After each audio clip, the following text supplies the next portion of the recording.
নুরুল হক নূরের উপর হামলার ঘটনায় স্বরাষ্ট্র উপদেষ্টা ও আইজিবির পদত্যাগ দাবি করেছেন গণ অধিকার পরিষদের সাধারণ সম্পাদক রাশেদ খান। বুধবার বিকেলে জাতীয় প্রেস ক্লাবের সামনে এক বিক্ষোভ সমাবেশে দাবি জানান তিনি।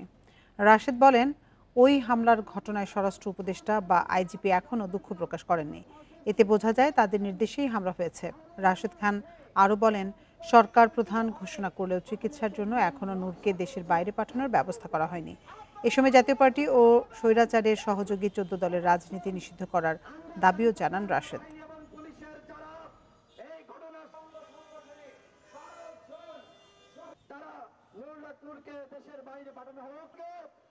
আপনার দায়িত্ব ছিল যারা এই ঘটনার সাথে জড়িত, যারা নির্দেশ দিয়েছে চিহ্নিত করে তাদের বিচার করা, তাদেরকে গ্রেফতার করা।